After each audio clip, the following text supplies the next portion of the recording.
El Océano Atlántico, la zona de guerra olvidada de una de las batallas más amargas de la Segunda Guerra Mundial. Y en ese momento se oyó un estallido impresionante. Los U-boats alemanes atacaban los convoyes de suministros británicos y canadienses. El Atlántico era nuestra línea salvavidas, no os equivoquéis.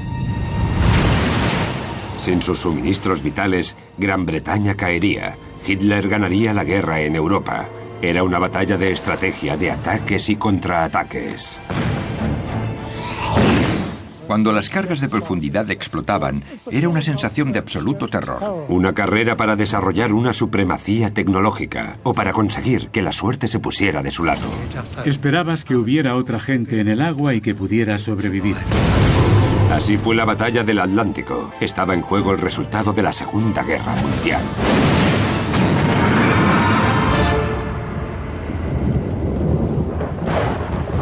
Convoy, la guerra del Atlántico. Un nuevo tipo de guerra. Los U-boats alemanes se convertirían en una de las armas más temidas de la Segunda Guerra Mundial. El día antes de que se declarara la guerra, el U-30 se apartaba de la costa noroeste de Irlanda. A bordo llevaba 11 torpedos y 44 tripulantes preparados para la caza. Habíamos jurado fidelidad a nuestra patria y a nuestro ejército. Habían pasado 21 años desde la Primera Guerra Mundial. Y entonces era el momento de que luchásemos nosotros.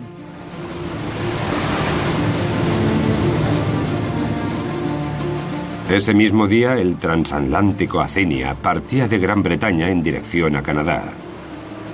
La mayor parte de los 1.100 pasajeros que llevaba a bordo huían de la invasión de Hitler en Europa del Este.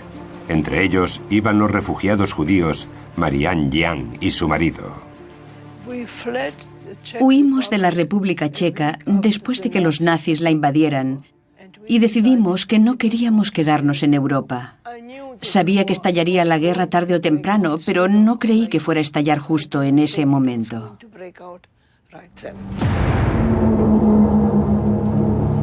El 3 de septiembre de 1939, Gran Bretaña y Francia declararon la guerra a Alemania. Estaba descansando en mi litera y mi compañero vino y me despertó. Me dijo: adivina, los ingleses nos han declarado la guerra. Salté y me acerqué a la sala de radio. Intenté escuchar lo que pude. Nos dijeron que empezásemos a tratar a Inglaterra como enemiga inmediatamente. A las 4:30 de la tarde, tras apenas 5 horas de guerra, el U-30 divisó un barco a unos 400 kilómetros al noroeste de Irlanda. El comandante Fritz Julius Lem estaba demasiado lejos para distinguir si se trataba de un buque de guerra o no.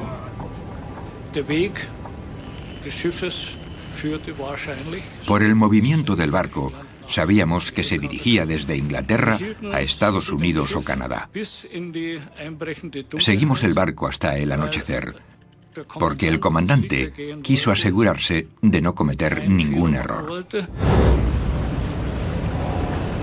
Pero al ver que el buque apagaba las luces, Lem supuso que el Athenia era un mercante armado y fue directo a por él.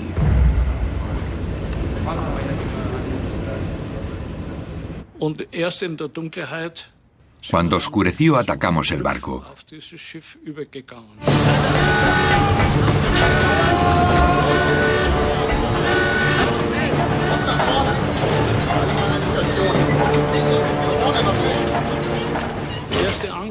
El primer ataque fue con 2 torpedos.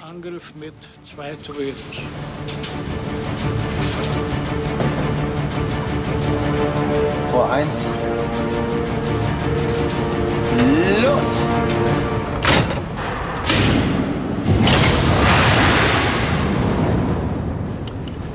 Los torpedos viajaban a una velocidad de 23 metros por segundo.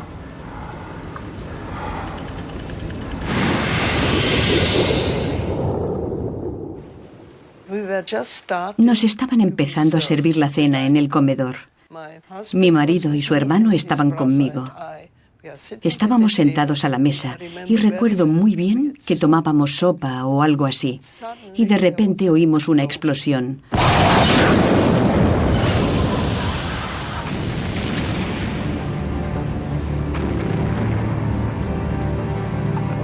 Todo se volvió negro y empezó el caos.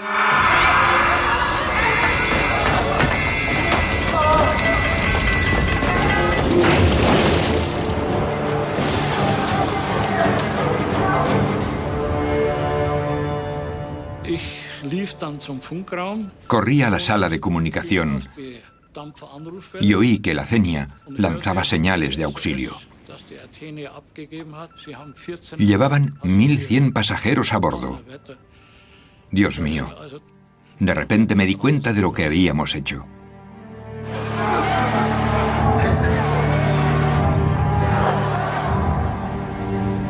El comandante Lemp sabía que había cometido un trágico error. Me subí por la barandilla, cogí la mano de mi marido y le dije, vamos. Él no paraba de gritar, las mujeres y los niños primero. Bajaron lentamente el bote salvavidas y le perdí de vista. No podía parar de pensar, Dios mío, el barco se hunde y mi marido está en el barco. Fue algo horrible. Marianne pasó una larga noche en el bote salvavidas antes de ser rescatada. El Athenia fue la primera víctima de los U-Boats de la Segunda Guerra Mundial. El hundimiento causó la muerte de 118 hombres, mujeres y niños.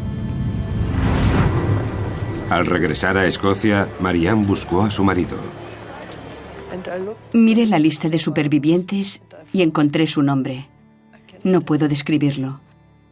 Fue como si Dios me hubiese bendecido. El hundimiento fue la demostración perfecta del poder destructivo de esa arma mortal, pero un desastre propagandístico.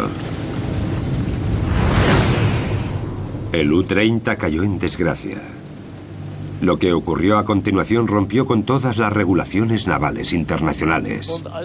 En Wilhelmshaven subió un grupo de oficiales. Nos llamaron a la sala de torpedos y nos pidieron que no dijésemos nada sobre lo que había ocurrido. Se borraron las referencias del diario de a bordo sobre el hundimiento de la Athenia. Los alemanes no querían que ningún informe mostrara que tenían la culpa, especialmente porque entre los muertos había 28 estadounidenses. Estados Unidos seguía siendo neutral. El ministro de propaganda, Joseph Goebbels, afirmaba que Churchill había hundido deliberadamente el Athenia para que Estados Unidos se pusiera del lado de los aliados. Durante la Primera Guerra Mundial, el hundimiento del Lusitania, un caso similar, casi había llevado a los Estados Unidos a la guerra. Y eso era algo que Hitler intentaba evitar. En Estados Unidos, las noticias denunciaban el hundimiento como un escándalo. Winston Churchill esperaba ver qué harían los estadounidenses. No hay duda de que Churchill habría estado contento, incluso se habría sentido aliviado. Lo que quería era que Estados Unidos se uniera a la guerra contra Alemania. Pero en Estados Unidos, después de la Primera Guerra Mundial, no había ningún interés por entrar en otra guerra europea. Estados Unidos se mantuvo neutral. No solo era Europa la que estaba traumatizada por el baño de sangre de la Primera Guerra Mundial, sino también Estados Unidos. Y había una reticencia por su parte a volver a entrar en otra sangrienta guerra de trincheras. Con Europa cayendo rápidamente ante el avance del ejército alemán, Gran Bretaña pronto quedaría aislada. La situación era crítica. El país tenía apenas 3 semanas de suministros básicos que necesitaban para sobrevivir. Sin ayuda de Estados Unidos, Gran Bretaña recurrió al Canadá. Los adormecidos puertos de Halifax o Sydney, en Nueva Escocia, de repente se convirtieron en el centro de una de las mayores operaciones de suministro que había visto el mundo. Para los canadienses, entonces súbditos del Imperio Británico, no había ninguna duda a la hora de prestar ayuda a Gran Bretaña. Para mí fue una reacción automática. El primer ministro británico declaró la guerra, lo que para mí significaba que Canadá también participaba. 4.500 kilómetros de océano separan Gran Bretaña de Canadá. Un perfecto campo de caza para los U-Boats. Pero Gran Bretaña confiaba que la Marina Real, la más poderosa del mundo, protegiera fácilmente los barcos de suministro. No había tenido en cuenta la voluntad y la capacidad implacable de un hombre. En Alemania, el comandante de los submarinos, Karl Donitz, hacía planes para atacar a la Marina Real y vencerla. Durante la Primera Guerra Mundial, Donitz dirigía un U-Boat. Los británicos lo hundieron y le tomaron prisionero, así que sentía una gran sed de venganza. Donitz escribió en sus memorias: Creo en la potencia de lucha del U-Boat, un arma ofensiva de primera clase en la guerra naval y el mejor torpedero posible.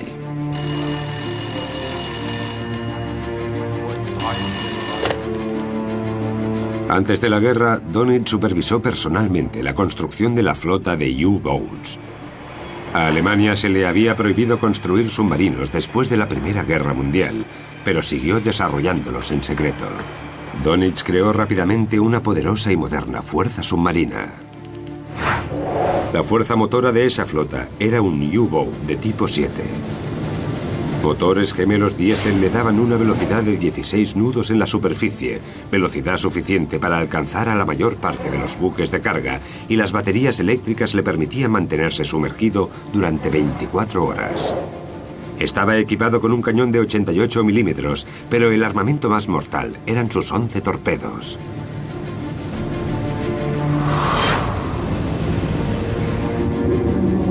Más tarde, Churchill escribiría: lo único que me asustó de verdad durante la guerra fue el peligro de los U-Boats.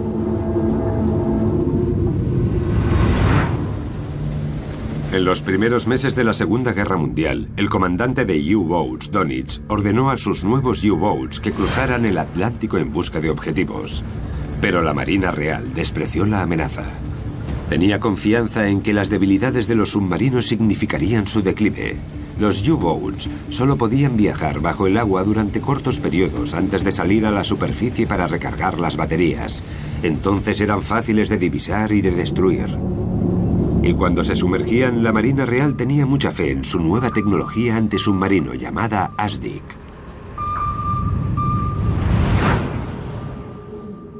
Desarrollada antes de la guerra, utilizaba ondas sonoras direccionales para ver por debajo del agua.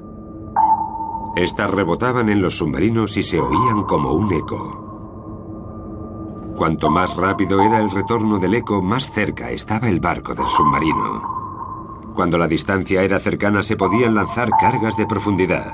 Las demostraciones de este primer tipo de sonar impresionaron tanto a Churchill que afirmó que eso les aliviaba del mayor de los peligros.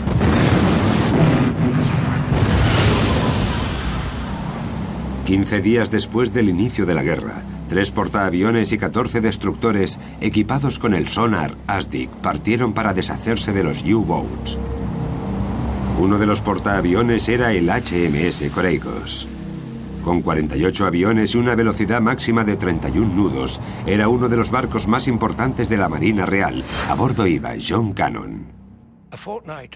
15 días después de que empezara la guerra, patrullábamos por la costa sudoeste de Irlanda con una escolta de 4 destructores. Una unidad muy potente.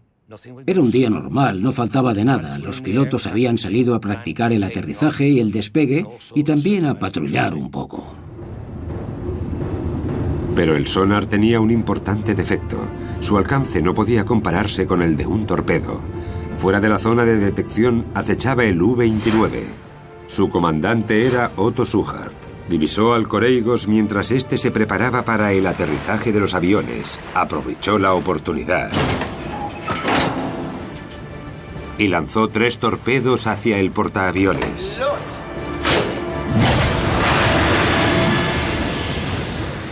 Y recuerdo que miré el reloj. Faltaban 4 minutos para las 8. Y en ese momento se oyó un estallido impresionante.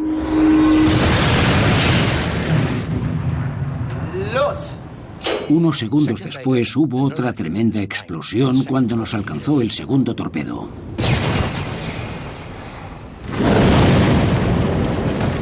Los torpedos abrieron 2 enormes agujeros en el Coreigos. El portaaviones estaba condenado. Corrí hacia la cubierta superior y vi que los hombres ya saltaban al agua. Me deslicé por el estribor del Coreigos, salté al agua y nadé tan rápido como pude para alejarme del barco. Y en ese momento vi que el portaaviones se hundía en el mar y desapareció. El mar lo cubrió como una mortaja y ya no lo vi más. Poco después, todo quedó en silencio, aunque se oía a los hombres nadar.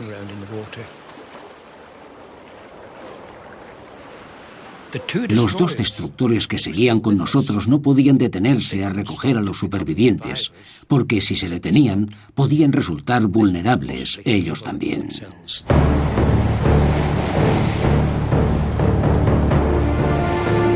El destructor HMS Ivanhoe iba sin embargo en busca de Otto Schuchard mediante su sonar submarino. El destructor descubrió el característico ping del U-29. Schuchard hizo una inmersión de emergencia a la mayor profundidad a la que había llegado nunca.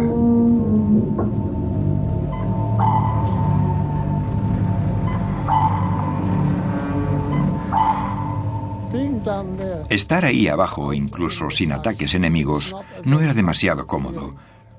Esperábamos poder subir lo antes posible sin poner en peligro el submarino.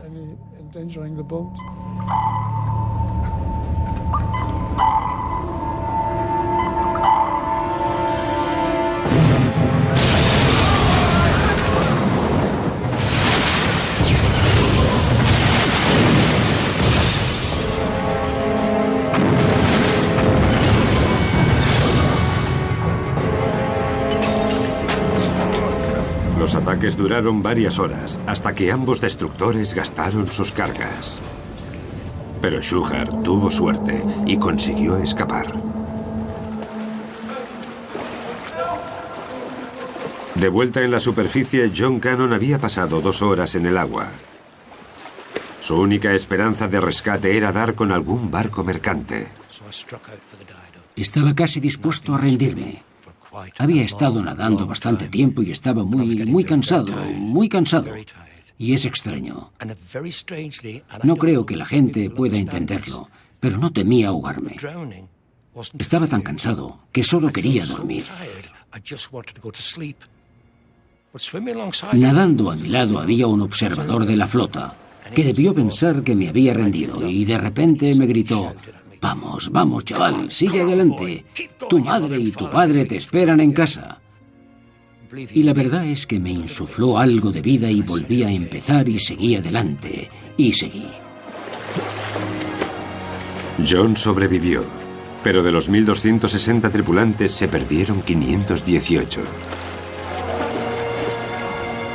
Con solo 2 torpedos, un pequeño U-boat había destruido uno de los barcos más importantes de la flota británica. La Marina Real había subestimado trágicamente la amenaza de los U-boats. Las consecuencias fueron devastadoras. Para evitar futuras pérdidas, los 6 portaaviones de la flota británica se usaron restringidamente en operaciones en las que no hubiera riesgo de ataques de U-boats. No estábamos preparados. En ese momento no habíamos entendido lo peligroso de nuestra posición.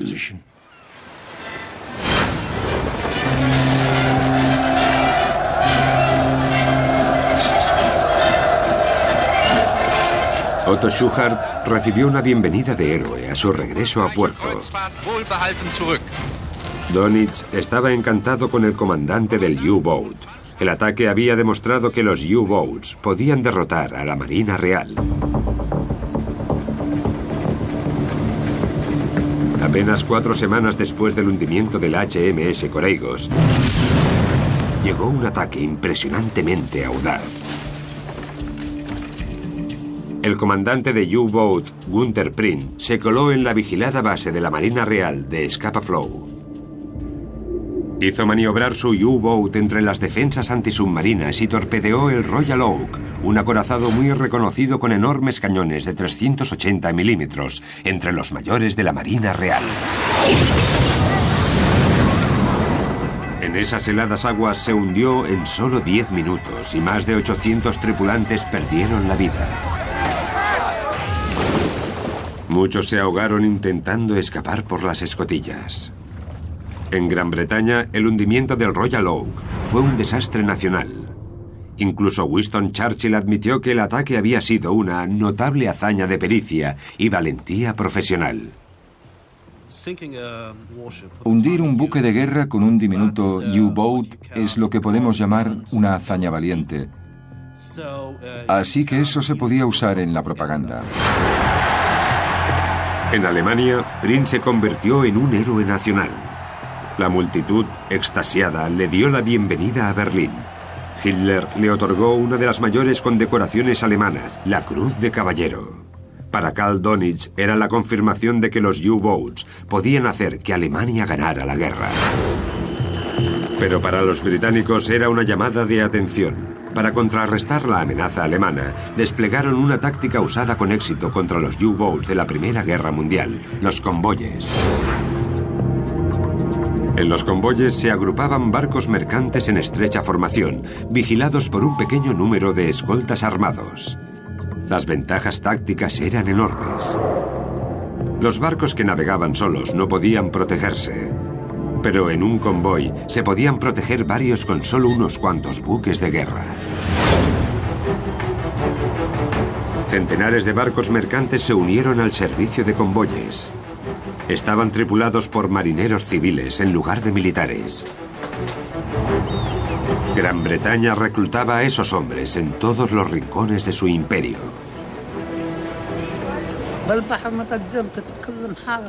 En el mar, todo se une. Nuestro barco tenía ingleses y árabes, y después tuvimos tripulantes indios y chinos de esos países. Me uní a la marina mercante porque me gustaba la aventura del mar.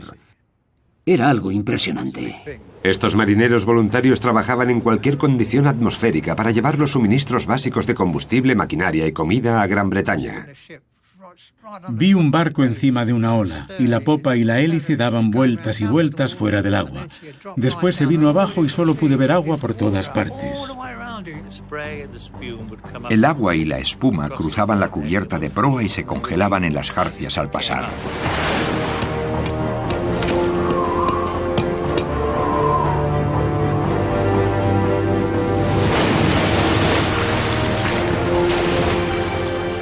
En Navidad de 1939, el sistema de convoyes funcionaba bien.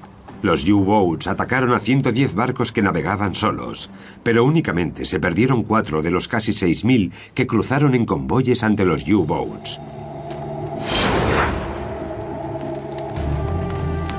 Donitz se frustraba cada vez más por la falta de éxito de los U-Boats.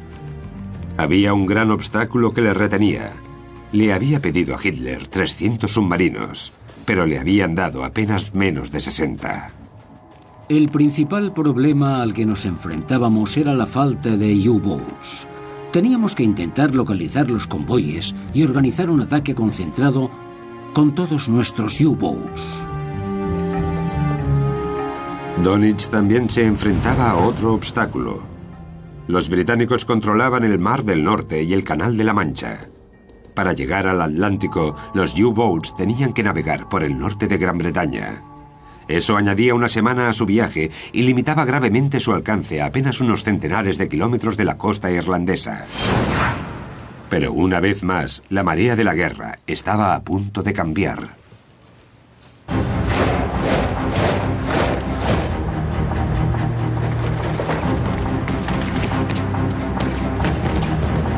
A finales de primavera de 1940, los ejércitos de Hitler atacaron hacia el oeste, hacia Francia.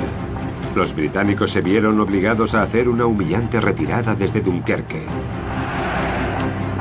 Francia se rindió.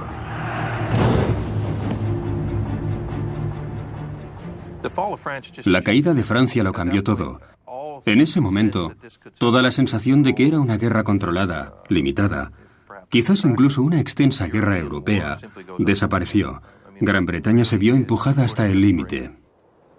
Para Dönitz, eso suponía una oportunidad increíble.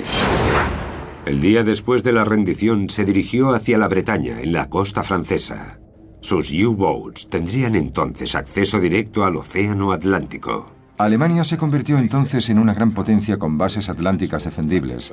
Los submarinos alemanes estaban una semana más cerca de las principales rutas atlánticas de navegación. Eso aumentaba mucho el tiempo de permanencia en el mar y su efectividad. Dönitz estableció una base en el puerto de Lorient y organizó su cuartel general en una elegante villa con vistas al puerto. La construcción empezó con enormes corrales de U-boats, construidos con cemento reforzado de hasta 7 metros de grosor. Las puertas blindadas y las plataformas de armas los convertían en fortalezas independientes en las que los barcos podían repararse y abastecerse. Desde esas enormes catedrales de cemento, todos los barcos del Atlántico Norte estaban desde ese momento al alcance de los ataques de los U-boats. Y ya les habían dado permiso desde Berlín para iniciar una guerra submarina sin restricciones.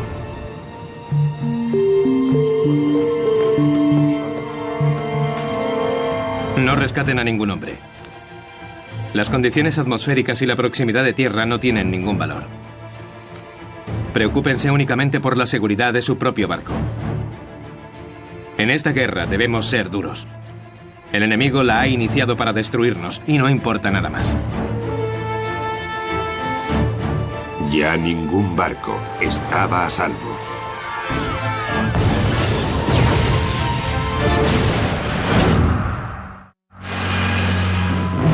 En 1940, con la Luftwaffe alemana atacando las ciudades británicas, algunos padres decidieron enviar a sus hijos al otro lado del Atlántico para que estuvieran más seguros.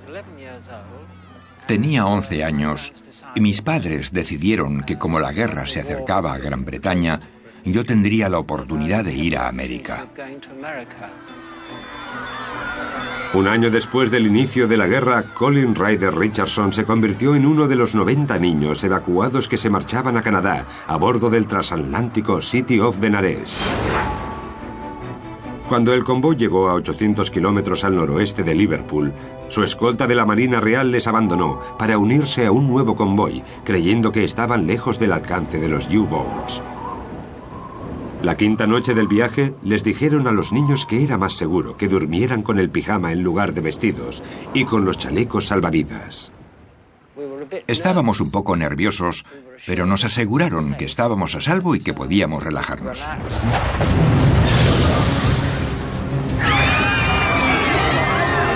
Tres minutos después de las 10, el City of Benares fue alcanzado por un torpedo, justo por debajo de los camarotes de los niños. Entre el caos, Colin se abrió camino hasta los botes salvavidas.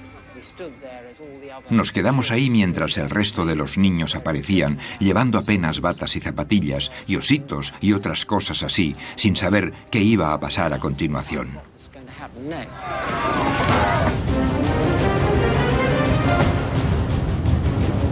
El City of Benares se escoraba preocupantemente, lo que hacía difícil lanzar los botes salvavidas.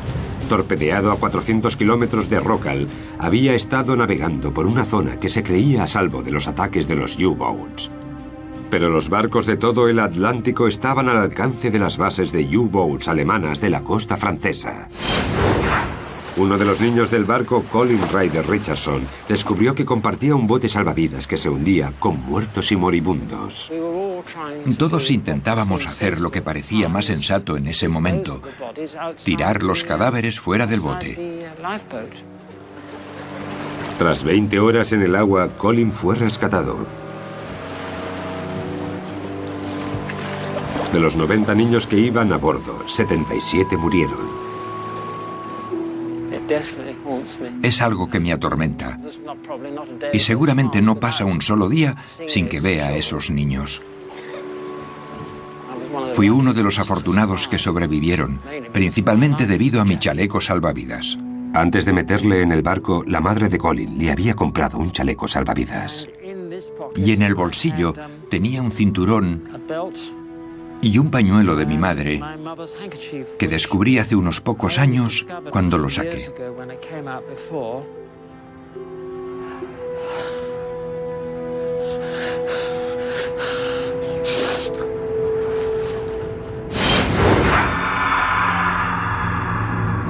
El hundimiento del City of Benares conmocionó al mundo. Los periódicos lo denunciaron como un crimen de guerra. Pero para la Marina británica suponía una noticia devastadora. Los U-Boats, que habían empezado a operar desde las bases francesas, podían atacar por todo el Atlántico y perseguir a los convoyes durante más tiempo. La batalla del Atlántico había entrado en su fase más mortal.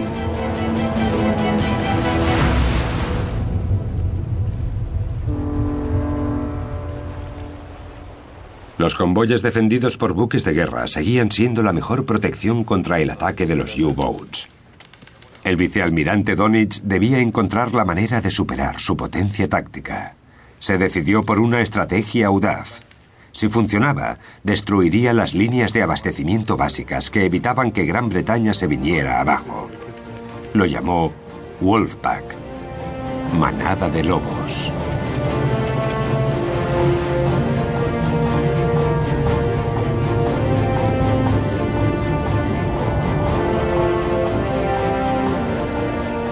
El océano Atlántico cubre 77 millones de kilómetros cuadrados. Para la primera parte de su estrategia, Dönitz extendió sus U-Boats en largas líneas para barrer el océano. Se mantuvo en contacto por radio directo con los U-Boats. Para evitar alertar a los aliados, utilizaban un ingenioso sistema de codificación llamado Enigma. Al tener más submarinos en el Atlántico, desde el mando llegó la orden de que, al ver un convoy, debíamos avisar del avistamiento a la base y evitar atacar. Hay que pensar en la manada de U-Boats como una manada de lobos o sabuesos con una correa de radio. Todos los U-Boats debían informar de todo todos los días, porque la gente que los seguía y los situaba en el cuartel general debía saber dónde estaban, porque los movían sobre un tablero.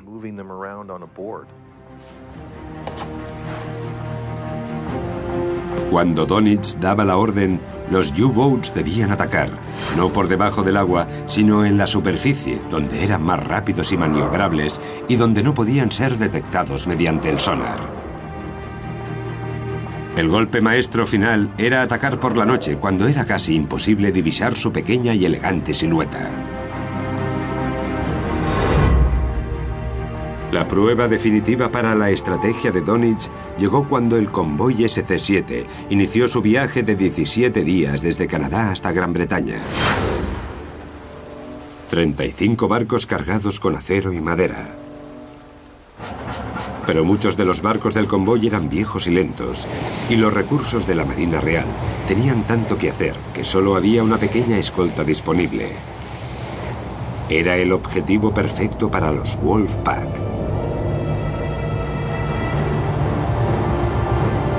11 días más tarde, 2 escoltas más se unieron al convoy al noroeste de Irlanda, la parte más peligrosa del viaje. Por la noche, el U-48 divisó el convoy. Informó de su posición a Dönitz. Dönitz ordenó a los U-Boats que estaban en espera que convergieran sobre el convoy. Llegaron 2 días después.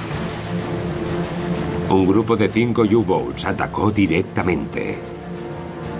A bordo del barco que encabezaba el convoy iba Charles Gonsalves. Era una noche de luna clara y, por supuesto, los comandantes de los U-Boats podían ver las siluetas de los barcos. Y fue entonces cuando atacaron.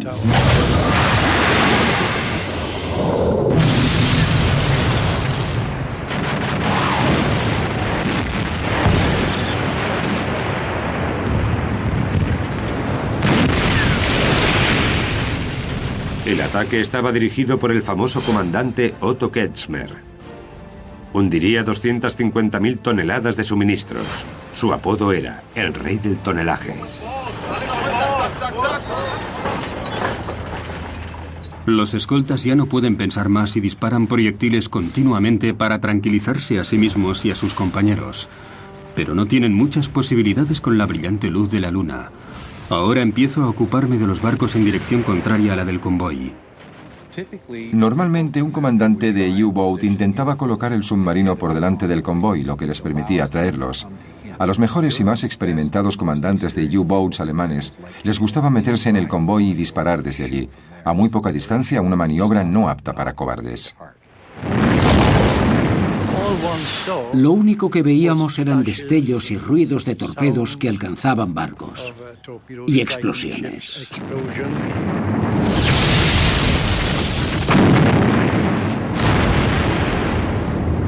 El U-101 hundió el barco de Charles Gonsalves.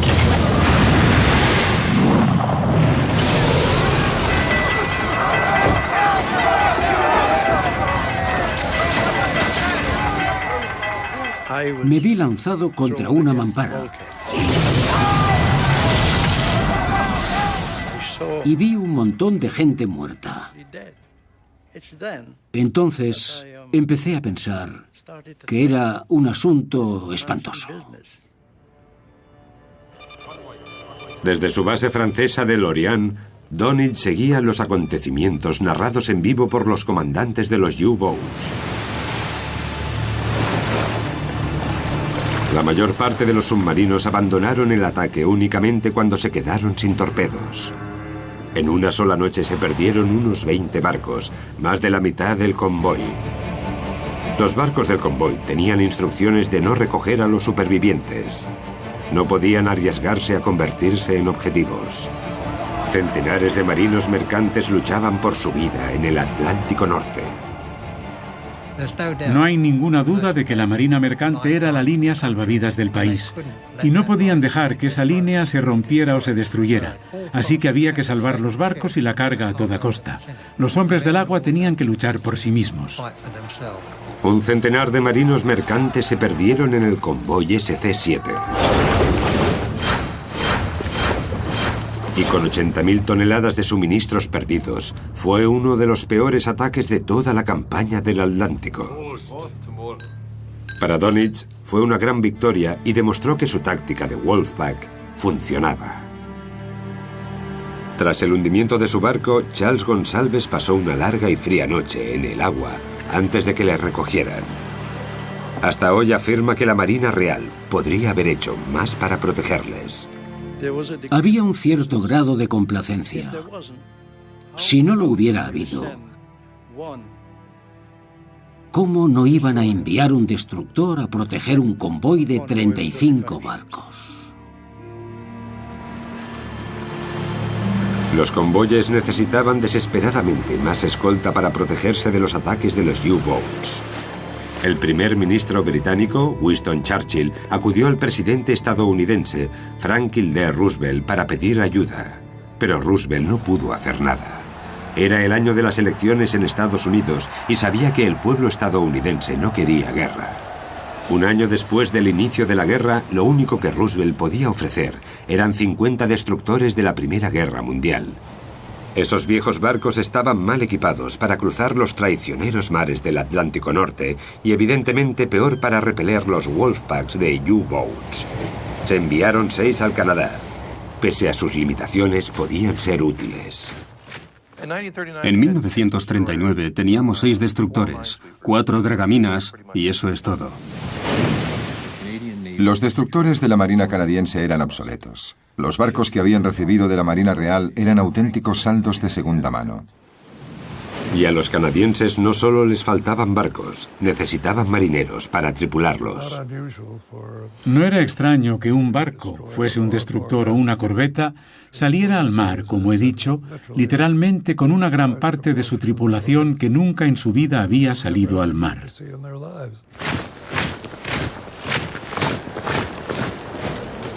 La demanda era tan grande que muchos reclutas solo habían trabajado en tierra. Un gran porcentaje de marinos venían de las praderas. Nunca habían estado en el océano, nunca lo habían visto. Quizás los campos de trigo parezcan un océano o algo así. La poca preparación de la Real Marina canadiense no pasó desapercibida a los ingleses. Los británicos habían desarrollado un concepto de la Real Marina canadiense de torpe e incompetente. La Marina canadiense solía ser menospreciada por la Marina Real, que la llamaba la Real Marina Colisionadora o la Real Marina Colisión.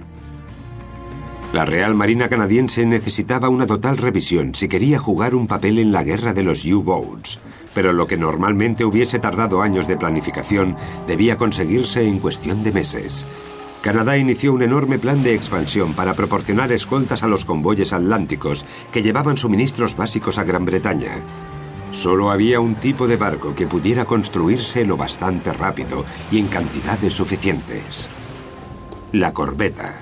Cualquiera que pudiera retorcer el acero y colocar un remache podía construir una corbeta. Así que la idea era que con una tecnología y un diseño sencillos que pudieran producirse en masa, no se necesitaba un astillero especializado para construirlo ni especialistas, en el sentido de ingenieros navales de mucha preparación, para hacerlo funcionar una vez en el agua. Churchill las llamaba baratas y malas. Baratas de construir y malas para los U-Boats.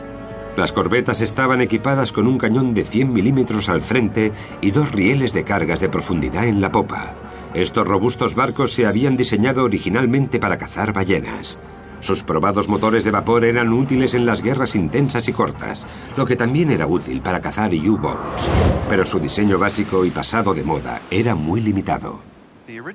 El objetivo principal de la corbeta en términos de servicio era bastante humilde. Iban a ser una especie de peones para cualquier tarea en la costa. Nadie esperaba que esos barcos llevasen la carga de la guerra en el Atlántico Norte. En el picado mar abierto era la tripulación la que notaba toda la fuerza del mal funcionamiento de la corbeta. El puente era completamente abierto, así que era una bañera gigante. Te mojabas por el mar que rompía por delante y por el agua que caía desde encima. Cuando las corbetas estaban en pleno océano, descubrían que el tiempo era demasiado duro para ellas. Su comportamiento estaba muy por debajo de lo esperado. La gente solía estar mojada durante días. Dormía con la ropa mojada, trabajaba con la ropa mojada. Tenían mucho frío y a menudo también miedo. Pero por el momento las corbetas eran la mejor esperanza para derrotar a los U-Boats de Hitler. Y en el Atlántico pronto entrarían en combate con los Wolfpacks. Peter Cook estaba en el convoy que vio la primera acción decisiva entre corbeta canadiense y U-Boat. Normalmente se necesitaban 2 barcos para deshacerse de un submarino. Uno para colocarse a un lado y localizarlo, y el otro para lanzar las cargas de profundidad. Así que lo buscaban con un barrido de las Dick e intentaban encontrar el eco. Mientras corrían para reforzar a un convoy atacado, las corbetas Chambly y Moose Jaw detectaron un U-Boat. El Chambly lanzó sus cargas de profundidad. El U-501 salió a la superficie. Al ver al U-Boat, Moose Jaw alteró su rumbo para atacar al submarino. Enseguida hubo una acción rápida y decidida en la que el Moose Jaw asestó un golpe brutal.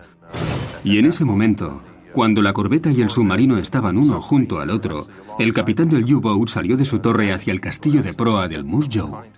Después, los barcos se separaron. La tripulación del U-Boat consiguió controlar nuevamente el submarino y hubo un poco de persecución hasta que al final el submarino fue derribado y hundido. El comandante del U-Boat y la tripulación superviviente del U-501 fueron tomados prisioneros. Pero las corbetas no podían ser más que una medida de contención transitoria. Durante el otoño de 1940, los Wolfpacks atacaron implacablemente los convoyes como blancos fáciles. La situación era crítica. El suministro de comida a Gran Bretaña había caído a su nivel más bajo desde el principio de la guerra. Todo lo que había entre Gran Bretaña y la derrota era el heroico sacrificio de los marineros voluntarios. 3-0 submarino iniciando el barrido. Algunos tripulantes en su primer barco solo hacían unos días de ruta antes de ser hundidos y morir. Apenas habían estado unos días en servicio. Era más peligroso ser marino mercante que luchar en cualquier nivel de las Fuerzas Armadas británicas o canadienses.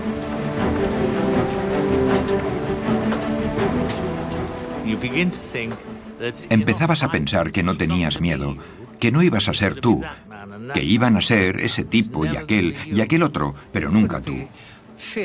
No podías tener miedo de nada. Esperabas que los demás y no tú estuvieran en el agua. Esperabas sobrevivir y ya está. Si hay una guerra, no crees que vayas a perder. Tienes que pensar que vas a ganar. La cifra final de marinos mercantes muertos en la batalla del Atlántico sería de más de 30.000.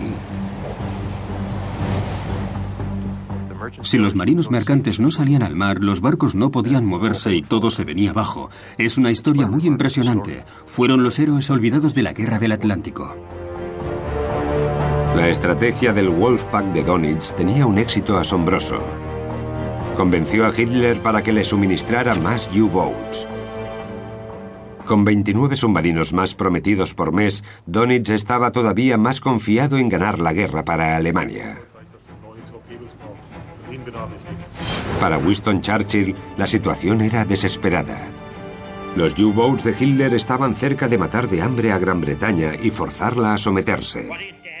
¿Qué ocurrirá si nuestros barcos mercantes se hunden y no podemos traer la comida que necesitamos para alimentar a nuestro valiente pueblo? Los británicos debían encontrar una contramedida para destruir los Wolfpacks de los submarinos o enfrentarse a una derrota segura. Y pronto tendrían una nueva tecnología, una nueva arma secreta que esperaban que hiciera exactamente eso.